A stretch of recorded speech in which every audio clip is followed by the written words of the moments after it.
Hello viewers, welcome back to our channel Maths Zone with PP. I am Sanjeev Kumar giving you the information about the lesson 1 of biology of class 11. The chapter is living world. Okay, तो पहला chapter जो है हमारा living world के बारे में है। कल मैंने पिछले वीडियोस में कुछ टॉपिक्स की जानकारी दी थी, तो आज मैं अब आगे नेक्स्ट स्टार्ट करता हूँ। तो आइए स्टार्ट करते हैं। अब आइए तो हम स्टार्ट होते हैं। नेक्स्ट टॉपिक है हमारा आइडेंटिफिकेशन। तो इसमें हम आइडेंटिफिकेशन के बारे में जानेंगे कि identification refers the process of determining the identity of an object. किसी भी ऑब्जेक्ट को डिटरमाइन करने के लिए उसकी आइडेंटिफिकेशन होनी ज़रूरी होती है। ये प्रोसेस होना ज़रूरी होता है जिसमें हम कंसेप्ट और लिविंग थिंग्स के बारे में जानते हैं। In various fields identification involves. Identification के अंतर्गत बहुत सारे फील्ड आ जाते हैं जिसके बारे में हम जानते हैं, तभी हम आइडेंटिफाई कर पाते हैं कि कौन सा थिंग्स किस ग्रुप में हम रख सकते हैं। ओके, तो इसमें पहला पॉइंट है classification. Classification means grouping into categories of taxa. Taxa के कैटेगरीज में ग्रुप करना ही हमारा क्लासिफिकेशन कहलाता है। ओके, अब दूसरा पॉइंट है naming. Naming that is nomenclature, related with the nomenclature, assigning A unique name और लेवल, जिसमें हम यूनिक नेम और लेवल को हम देखते हैं। अब तीसरा है डिस्क्रिप्शन। डिस्क्रिप्शन के अंतर्गत प्रोवाइड कैरेक्टरिस्टिक्स और एट्रीब्यूट्स। इसमें हम कोई भी कैरेक्टरिस्टिक्स को, उससे रिलेटेड कैरेक्टरिस्टिक्स को हम प्रोवाइड करते हैं, वो उसकी डिस्क्रिप्शन कहलाती है। फोर्थ पॉइंट वेरिफिकेशन है। इसमें confirming the identity through the evidence और टेस्टिंग, मतलब किसी भी एविडेंस और टेस्ट के द्वारा ये आइडेंटिफाई को कंफर्म करते हैं, that is known as verification. अब हम आते हैं टाइप्स ऑफ आइडेंटिफिकेशन। आइडेंटिफिकेशन हमारे कितने टाइप की होती है, तो ये देखने के लिए हम पहला विजुअल आइडेंटिफिकेशन करते हैं, रिकॉग्नाइजिंग थ्रू विजुअल कैरेक्टरिस्टिक्स। जो कैरेक्टरिस्टिक्स हमें दिखाई देती है उसको रिकॉग्नाइज करते हैं। दूसरा molecular identification, analysing DNA, proteins and other molecules. इसमें डीएनए को एनालाइज करके, प्रोटीन्स को और अदर मॉलिक्यूल्स को एनालाइज करके हम मॉलिक्यूलर आइडेंटिफिकेशन जानते हैं। ओके, तो ये दूसरा आइडेंटिफिकेशन टाइप है। तीसरा बिहेवियरल आइडेंटिफिकेशन। इसमें ऑब्जर्विंग बिहेवियर ऑफ और पैटर्न, इसमें उसकी बिहेवियर और पैटर्न को ऑब्जर्व किया जाता है। चौथा है diagnostic identification, using symptoms, science and test to diagnose disease, जिसमें हम सिम्टम को, साइन को और टेस्ट को डायग्नोस करते हैं किसी भी डिजीज़ का। वो आइडेंटिफिकेशन हमारी डायग्नोस्टिक आइडेंटिफिकेशन कहलाती है। अब मैं बताता हूँ कि आइडेंटिफिकेशन इज़ क्रूशियल। आइडेंटिफिकेशन बहुत ही महत्वपूर्ण होता है। तो इसमें बायो, पहला चैप्टर बायो के चैप्टर में that is known as biology, understanding species, ecosystems and evolution. हम इसमें स्पीसीज़ को अंडरस्टैंड करते हैं, इकोसिस्टम एंड इवोल्यूशन, सारी चीज़ को अंडरस्टैंडिंग बेस्ट होती है, that is in the field of biology. दूसरी है मेडिसिन। इसमें होता है कि डायग्नोसिंग डिजीज़ का डायग्नोसिंग करते हैं, डेवलपिंग ट्रीटमेंट का डेवलपमेंट एंड प्रेस्क्राइबिंग मेडिसिन्स, और मेडिसिन्स प्रेस्क्राइब करी जाती है अकॉर्डिंग टू डिजीज़। अब फॉरेंसिक्स, इसमें solving crimes, identify victims and analyse evidence, ये सारे फॉरेंसिक्स में आ जाते हैं। अब quality control, ensuring product authenticity, safety and quality, इसको हम क्वालिटी कंट्रोल कहते हैं। तो ये सारे क्रूशियल पॉइंट्स थे फॉर द आइडेंटिफिकेशन। अब आइए टेक्निक्स यूज्ड इन आइडेंटिफिकेशन। कौन कौन सा टेक्निक यूज़ करते हैं हम आइडेंटिफाई करने के लिए, वो मैं बताता हूँ। पहला होता है माइक्रोस्कोपी, यानी एग्जामिनिंग माइक्रोस्कोपिक स्ट्रक्चर। उसमें जो छोटे छोटे स्ट्रक्चर होता है उसको एग्जामिन करते हैं with the help of microscope, तो that technique is known as microscopy. Second है spectroscopy, analysing molecular spectra. Molecular spectra को एनालाइज करना ये स्पेक्ट्रोस्कोपी कहलाती है। तीसरा होता है chromatography, separating the identifying molecules, यानी जो पहचाने गए मॉलिक्यूल्स हैं उसको सेपरेट करना, ये क्रोमेटोग्राफी कहलाती है। चौथा इमेजिंग, यूजिंग एक्सरे, सीटी स्कैन्स एंड एमआरआई स्कैन्स, इन सब के द्वारा इमेजिंग करी जाती है, यानी पहचान करी जाती है, तस्वीर लेकर के उसे डायग्नोस करते हैं, तो that is known as imaging. अब आइए identification has many applications including species conservation, protecting endangered species. इसमें स्पीसीज़ को कंजर्व करते हैं, एंडेंजर्ड जितने भी स्पीसीज़ होते हैं, यानी कि जो स्पीसीज अंतिम कगार पर पहुंच जाते हैं, समाप्ति के अंतिम कगार पर, उसको प्रोटेक्ट करते हैं, that is known as species conservation. Second है disease diagnosis, developing effective treatment. इसमें इफ़ेक्टिव ट्रीटमेंट को डेवलप करके हम डिजीज़ को डायग्नोस करते हैं। Food safety, ensuring authenticity and quality. इसमें हम एंश्योर करते हैं ऑथेंटिसिटी को और उसकी क्वालिटी को, ये फूड सेफ्टी में आती है। अब नेशनल सिक्योरिटी में identifying threats and preventing crimes, यहाँ पर थ्रेट्स को आइडेंटिफाई करते हैं और क्राइम को प्रिवेंट करते हैं। अब हम आपको नेक्स्ट पॉइंट इसमें बताते हैं जेनेरिक नेम। ये जेनेरिक नेम क्या होता है ये मैं बताता हूँ। तो किसी भी जीनस का जो नेम होता है, common name, that is known as generic name. इसको डिटेल्स में जानते हैं। A generic name is a common name और नॉन प्रोपर्टियरी नेम। इसमें कोई प्रॉपर्टीज से रिलेटेड नेम नहीं होते हैं। फॉर द ड्रग की, केमिकल्स की और बायोलॉजिकल सब्सटेंस की, तो that is called generic name. अब it is a name that is not protected by trademark. ये नेम ट्रेडमार्क के द्वारा प्रोटेक्टेड नहीं होती। Is use to identify a substance in a general sense. हम जनरल सेंस में उसको आइडेंटिफाई करने के लिए एक जेनेरिक नेम रख देते हैं, rather than specific brand and product, जो स्पेसिफिक ब्रांड एंड प्रोडक्ट के अलावा होती है। तो ऐसे नेम को हम जेनेरिक नेम बोलते हैं। अब कैरेक्टरिस्टिक्स ऑफ जेनेरिक नेम हम बताते हैं। Non property, not owned by the specific company और इंडिविजुअल। इसमें कोई भी कंपनी या इंडिविजुअल के द्वारा कोई विशिष्ट नेम नहीं होता है। ये नॉन प्रॉपर्टरी होती है। सेकंड है common name, widely used and recognised name. जो वाइडली यूज और रिकॉग्नाइज्ड नेम होते हैं, that is known as common name. इसी को हम जेनेरिक नेम बोलते हैं। केमिकल नेम, ये सब्सटेंस के केमिकल स्ट्रक्चर पर बेस्ड होता है और international recognition, that is used globally following international standard. यहाँ ग्लोबली यूज़ करी जाती है इंटरनेशनल स्टैंडर्ड को फॉलो करते हुए, वो इंटरनेशनल रिकॉग्निशन कहलाती है, पहचान कहलाती है। अब एग्जाम्पल ऑफ जेनेरिक नेम हम बताते हैं, जैसे एसिटामाइनोफेन, ये पेन रिलीवर है। आइबुप्रोफेन, ये एंटी इन्फ्लेमेटरी है।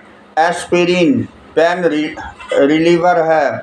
और पेनिसिलिन, ये एंटीबायोटिक है। तो ये सारा जो हमने आगे बताया ये जेनेरिक नेम है, ठीक है। और किसका किसका है ये हमने यहाँ पर बताया। अब generic name are used, generic name use किया जाता है। Prescriptions writing, doctor prescribe medicine using generic name. Doctor जो प्रेस्क्राइब करते हैं मेडिकेशंस के लिए वो जेनेरिक नेम का भी यूज़ करते हैं। लेबलिंग एंड पैकेजिंग, लेबलिंग और पैकेजिंग में भी इसका यूज़ होता है। Generic name are appears on the product level पर यूज़ होता है। रिसर्च एंड लिटरेचर के अंतर्गत भी इसका यूज होता है। Generic names are use in scientific publication में भी जेनेरिक नेम का यूज होता है। उसके बाद रेगुलेटरी एजेंसीज के द्वारा भी यूज होता है। Generic names are used by regulatory agencies like the FDA। ठीक है, तो अब हम आते हैं बेनिफिट्स ऑफ जेनेरिक नेम। अब आइए हम जानते हैं कि जेनेरिक नेम के क्या क्या बेनिफिट्स हैं। तो पहला पॉइंट होता है clarity and consistency, avoid confusion with the brand names. Brand name के कंफ्यूजन से अवॉइड करता है ये जेनेरिक नेम। वो क्लियर होता है और कंसिस्टेंसी होता है, यानी अस्थायी होती है, कंसिस्टेंट होता है। तो इंटरनेशनल कम्युनिकेशन में भी इसका यूज होता है। Facilitate global communication among health care professionals. ये ग्लोबल कम्युनिकेशन में हेल्थ केयर प्रोफेशनल के द्वारा भी यूज होता है। Cost effective, reduces marketing and branding cost. इसमें मार्केटिंग और ब्रांडिंग कॉस्ट को रिड्यूस करता है जेनेरिक नेम। अब एक्सेसिबिलिटी है, increase access to medications and substances.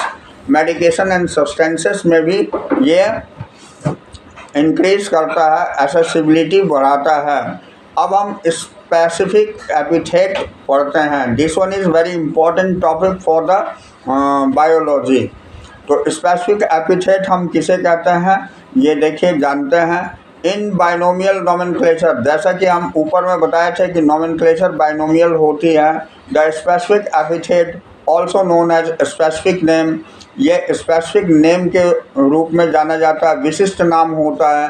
Is the second part of specific scientific name. ये सेकंड पार्ट होता है स्पीसीज का साइंटिफिक नेम का। It is a unique name, ये एक यूनिक नेम होता है। That when combined with a genus, अगर ये जीनस के साथ कंबाइंड हो जाता है to identify a specific species, जो एक स्पेसिफिक स्पीसीज को आइडेंटिफाई करने के लिए होता है, तो इसको हम स्पेसिफिक एपिथेट बोलते हैं।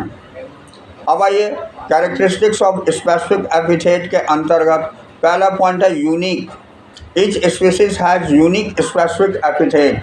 हर स्पीसीज का एक यूनिक स्पेसिफिक एपिथेट होता है। दूसरा है constant, remaining the same across the different language and regions, ये अलग अलग लैंग्वेज और रीजन्स में भी सेम रहता है। तीसरा स्पीसीज है, तो स्पेसिफिक, इसमें identify a single species with a genus, genus के साथ एक सिंगल स्पीसीज को आइडेंटिफाई करने में मदद करता है। Often descriptive, provide information about the species characteristics, habits and origin. इसमें किसी भी स्पीसीज़ की कैरेक्टरिस्टिक्स और हैबिट्स और ओरिजिन को आइडेंटिफाई करने के लिए, उसकी इंफॉर्मेशन प्रोवाइड करने के लिए ये यूज़ होता है ऑफन डिस्क्रिप्टिव। आइए अब एग्जांपल कुछ स्पेसिफिक एपिथेट की देख लेते हैं। ये होमो सैपियंस हम ह्यूमन बीइंग की साइंटिफिक नेम है या बाइनोमियल नेम है।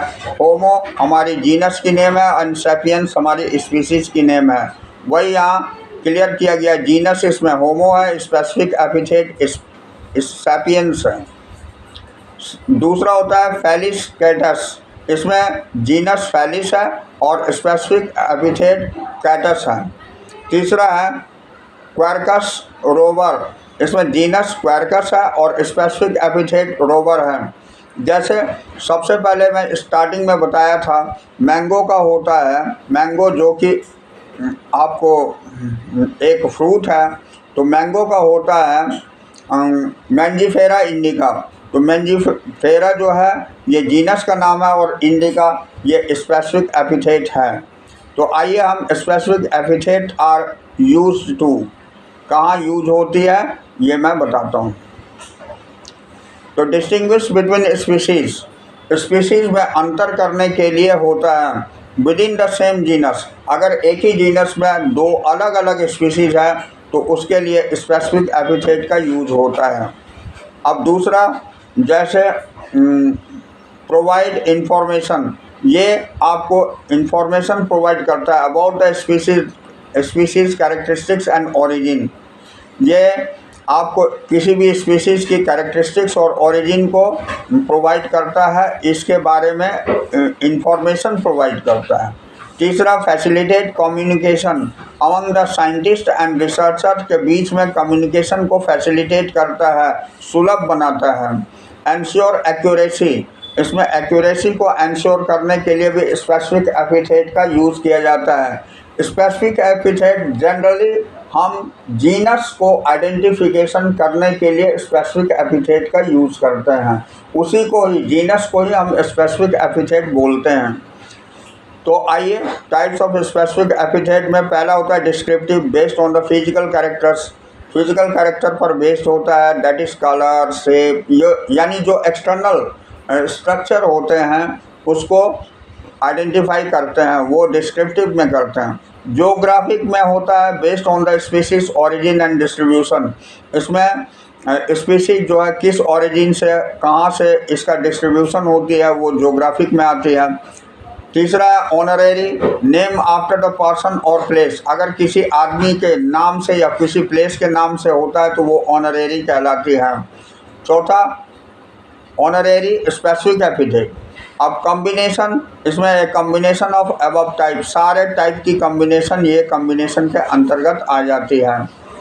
अब ये स्पेसिफिक एपिथेट यहाँ कंप्लीट होती है। अब हम आते हैं बायनोमियल नोमेनक्लेचर के बारे में। तो बायनोमियल नोमेनक्लेचर नेक्स्ट टॉपिक है, इसे हम स्टार्ट करते हैं। देखिए, binomial nomenclature developed by Carolus Linnaeus, ये एक साइंटिस्ट हैं कैलोरस लिनियस, इन्होंने हमें बायनोमियल नोमेनक्लेचर के बारे में जानकारी दी थी। ये it is very important, be careful about that. 1 marks के क्वेश्चन में ये भी पूछे जाते हैं, ऑब्जेक्टिव टाइप इसके बन सकते हैं कि who is discovered the binomial nomenclature, या who has provided us the binomial nomenclature, that means you have to remember the name of the scientist.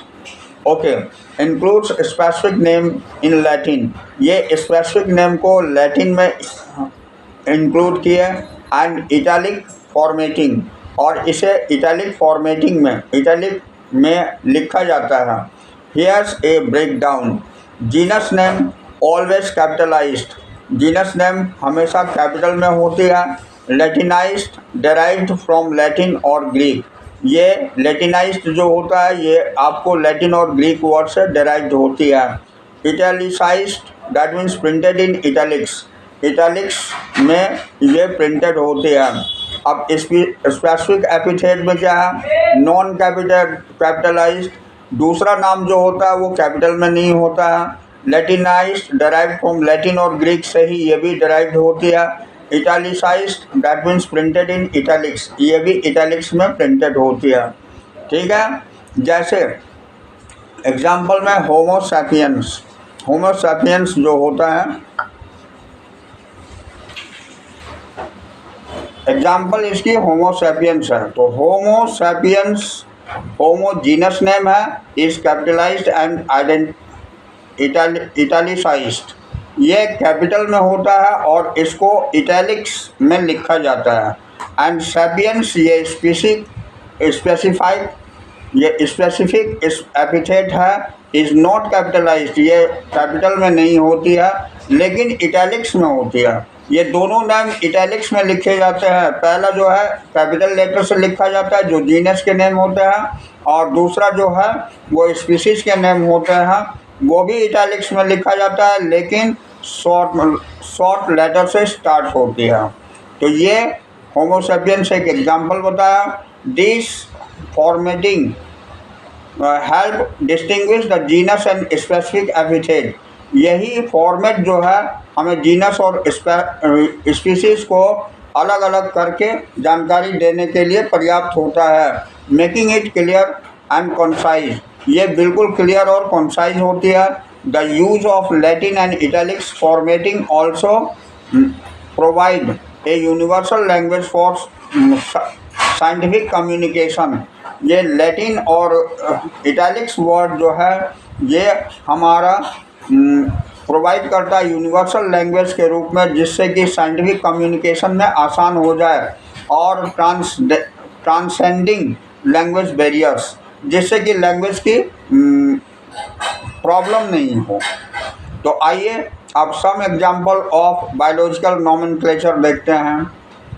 तो ये फेलिस कैटस है। फेलिस कैटस हम जानते हैं डोमेस्टिक कैट को बोलते हैं।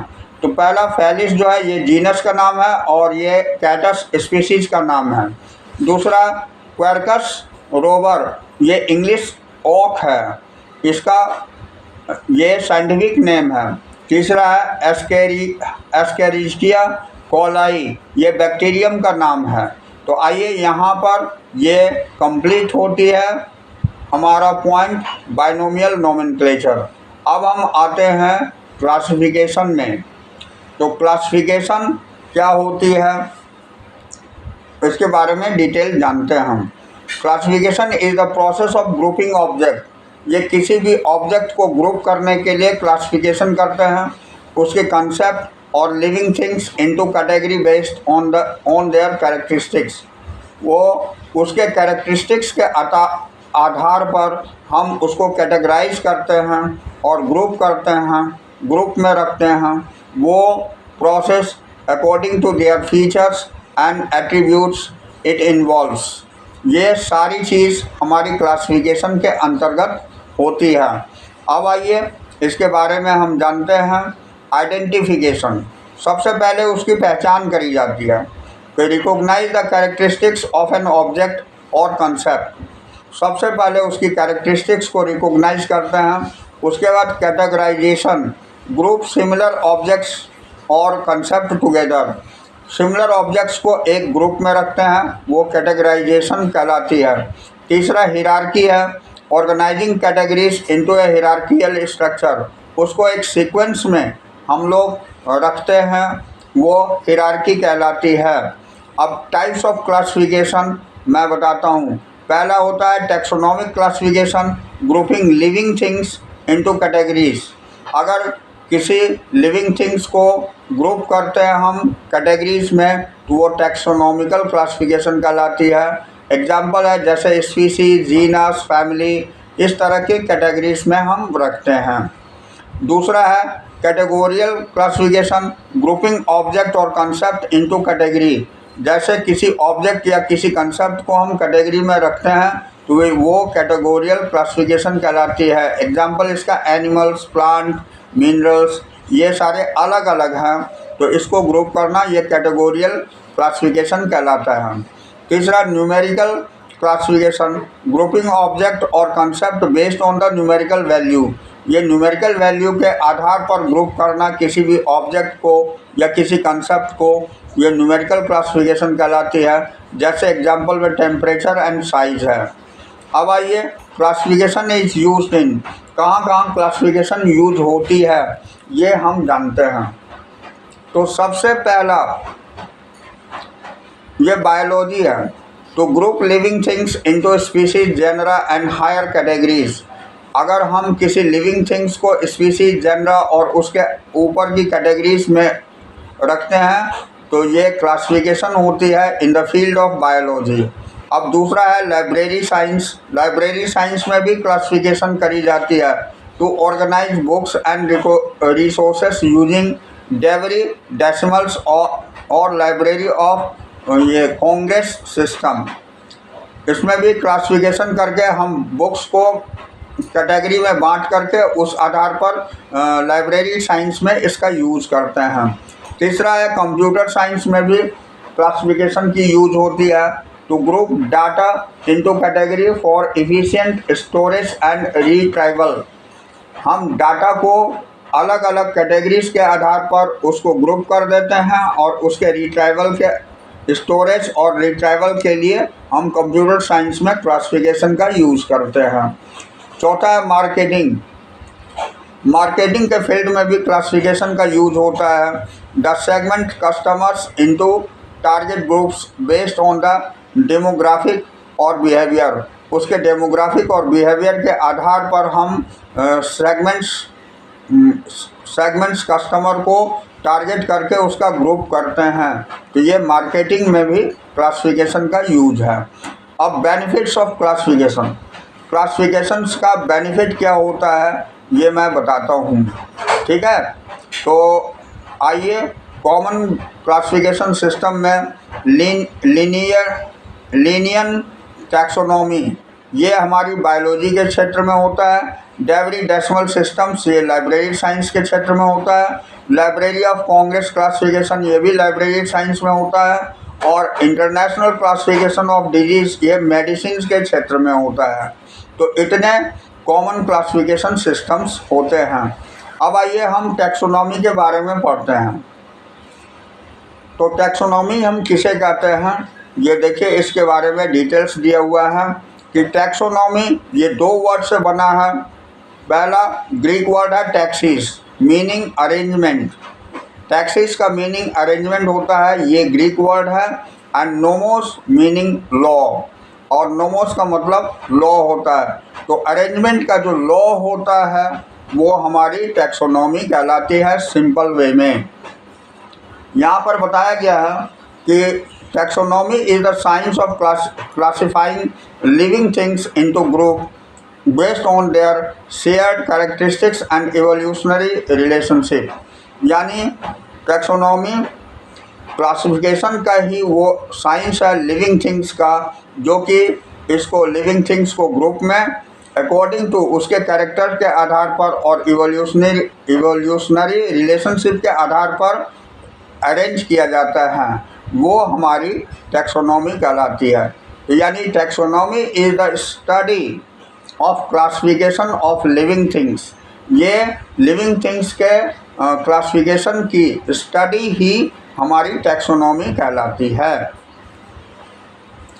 आइए अब नेक्स्ट इसमें हम देखते हैं। इसमें सबसे पहले आइडेंटिफिकेशन होता है, that means recognising the characters of the organism.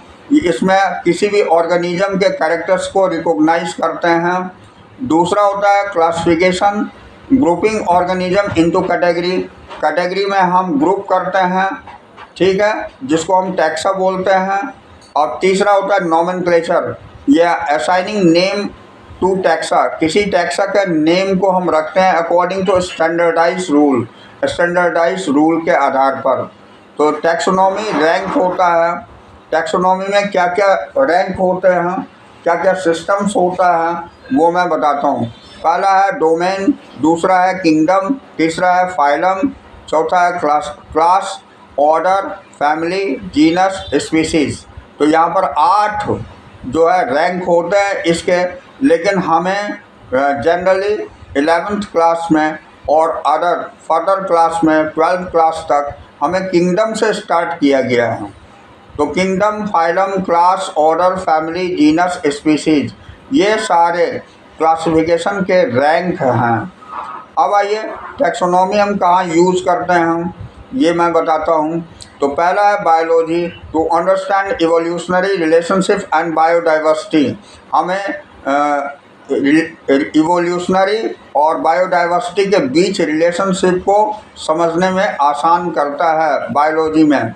दूसरा conservation, to identify the protect endangered species.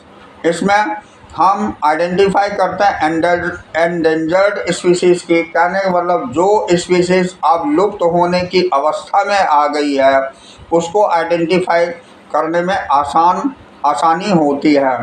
तो ये हम उससे कंजर्वेशन कर सकते हैं, उसकी सुरक्षा कर सकते हैं। तीसरी है एग्रीकल्चर के फील्ड में, to classify crops and develop a new varieties. Crops को आइडेंटिफाई करके उससे नई वैरायटी को हम लोग डेवलप कर सकते हैं। तो इसके फील्ड में भी टैक्सोनॉमी का यूज़ होता है। चौथा है medicine, to identify and study disease causing organism. इसमें आइडेंटिफाई हम करते हैं डिजीज़ को और उसका स्टडी करते हैं जो किसी ऑर्गेनिज्म के द्वारा होती है, यानी कॉज होती है। तो इन सारे क्षेत्र में हम टैक्सोनॉमी का यूज़ करते हैं। अब आइए benefits. Benefits of taxonomy, taxonomy के क्या बेनिफिट्स है, क्या लाभ है। तो पहला है अंडरस्टैंडिंग इवोल्यूशन, इवोल्यूशन को समझना आसान हो जाता है। Reveal relationship between organism, organism के साथ क्या रिलेशनशिप है ये समझना आसान हो जाता है हमारी टैक्सोनॉमी से।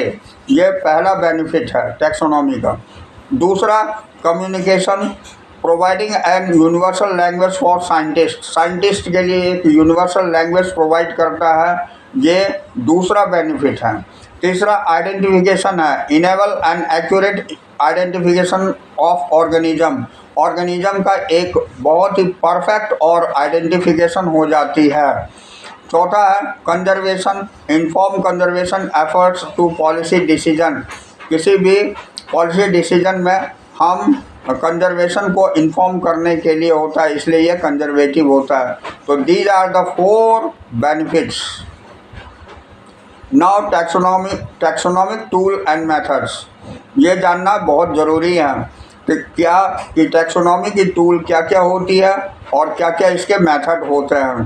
तो पहला होता है morphology, study of shape and structure, हम शेप और स्ट्रक्चर के बारे में मॉर्फोलॉजी के अंतर्गत पढ़ते हैं। दूसरा anatomy, study of internal structure, किसी भी ऑर्गेनिज्म के अंदर की स्ट्रक्चर की स्टडी हमारी एनाटॉमी कहलाती है। और मॉर्फोलॉजी एक्सटर्नल स्ट्रक्चर और शेप की जानकारी हमें मॉर्फोलॉजी देती है। तीसरा है मोलेकुलर बायोलॉजी, इसमें study of DNA and proteins, मतलब कोई भी हमारे अंदर जो सेल्स बनी होती है उसमें डीएनए की स्टडी और प्रोटीन्स की स्टडी और other chemical substances by which it made, ये सारी जानकारी हमें मोलेकुलर बायोलॉजी देती है। अब ये फाइलोजेनेटिक्स, इसमें स्टडी ऑफ इवोल्यूशनरी रिलेशनशिप, इसमें इवोल्यूशनरी रिलेशनशिप की जानकारी मिलती है हमें फाइलोजेनेटिक्स में। तो ये 4 फील्ड में टैक्सोनॉमिकल टूल्स, इसे हम टैक्सोनॉमिकल टूल्स बोलते हैं और मेथड्स बोलते हैं। अब आइए हम सिस्टमैटिक्स पढ़ते हैं और सिस्टमैटिक्स के बारे में जानते हैं। तो आइए हम सिस्टमैटिक्स बताते हैं। Systematic is the study of relationship and organisation of living things including their classification. Systematic जो है एक ऐसा स्टडी है जिसमें हम रिलेशनशिप और ऑर्गेनाइजेशन के बारे में पढ़ते हैं किसी लिविंग थिंग्स की, जिसके अंतर्गत इंक्लूड होता है क्लासिफिकेशन, नोमेनक्लेचर एंड इवोल्यूशन। ये क्लासिफिकेशन, नोमेनक्लेचर और इवोल्यूशन जिसके अंतर्गत पाई जाती है। It involves the use of various methods, इसके अंतर्गत बहुत तरह के मेथड्स होते हैं and tools to understand the diversity of life, जिसमें हम डाइवर्सिटी ऑफ लाइफ को समझ पाते हैं ऑन अर्थ, पृथ्वी पर जो है, and the group organism into category based on their shared characteristics, और ग्रुप कैटेगरी के बारे में जानते हैं, ग्रुप ऑर्गेनिज्म के बारे में जानते हैं जो कि बेस्ड होता है उसकी कैरेक्टरिस्टिक्स के आधार पर। तो इसको हम सिस्टमैटिक्स बोलते हैं। सिस्टमैटिक्स दैट मीन्स किसी भी ऑर्गेनिज्म को हम किस सीक्वेंस में रखते हैं और हमारा स्टडी आसान हो जाता है उसके बारे में जानने के लिए, हर इंफॉर्मेशन प्राप्त करने के लिए, वो हमारी सिस्टमैटिक्स कहलाती है। ठीक है। अब some of the aspects systematic include, systematic में कौन कौन से एस्पेक्ट इंक्लूड होते हैं वो मैं बताता हूँ। पहला है taxonomy. Taxonomy the science of classifying organism into groups based on their shared characteristics. Taxonomy के बारे में हम जान पाए हैं पहले भी कि ये एक ऐसा ग्रुप करते हैं हम किसी भी ऑर्गेनिज्म को जो कि उसके कैरेक्टरिस्टिक्स के आधार पर होती है, ये टैक्सोनॉमी कहलाती है। दूसरा फाइलोजेनी में study of the evolutionary relationship between organism, इसमें इवोल्यूशनरी रिलेशनशिप ऑर्गेनिज्म के बीच में क्या होता है ये फाइलोजेनी में हम पढ़ते हैं। तीसरा नोमेनक्लेचर होता है, इसमें नेमिंग जो होता है, the system of naming and naming rules for organism, ये नोमेनक्लेचर में पढ़ते हैं। चौथा क्लासिफिकेशन, इसमें group of organism into categories based on their shared characteristics, इसमें कैरेक्टरिस्टिक्स के आधार पर जो कैटेगरी में हम ग्रुप करते हैं किसी ऑर्गेनिज्म को, वो क्लासिफिकेशन कहलाती है। और पांचवा identification, the process of determining the identity of the organism based on the characters, यानी किसी भी ऑर्गेनिज्म को हम आइडेंटिफाई करते हैं और डिटरमाइन करते हैं उसकी प्रोसेस को, उसके कैरेक्टरिस्टिक्स के आधार पर, वो हमारी आइडेंटिफिकेशन कहलाती है। तो मैं उम्मीद करता हूँ इतनी तो जानकारी आपको आराम से मिली होगी। उसके बाद हम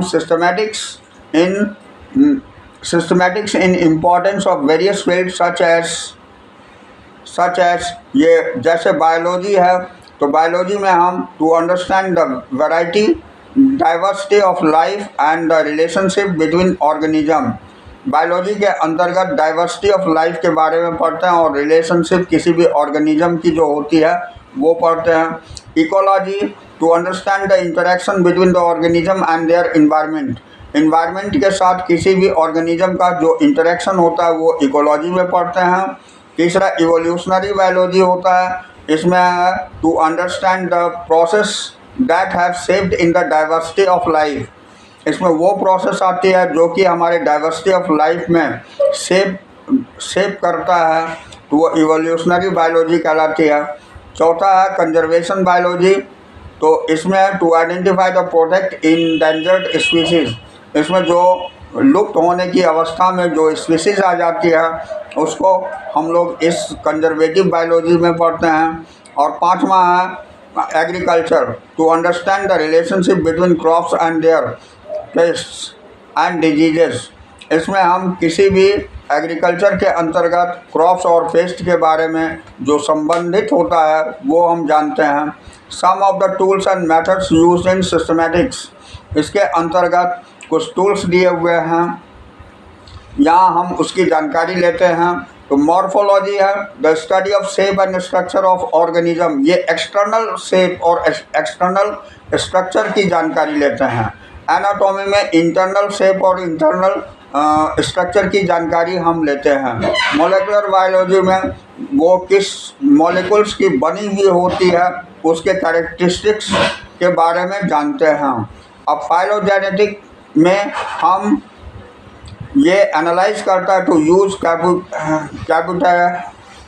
computational methods of restructure evolutionary relationship, इसमें जो इवोल्यूशनरी रिलेशनशिप को रीस्ट्रक्चर करता है वो फाइलोजेनेटिक्स के अंतर्गत हम करते हैं।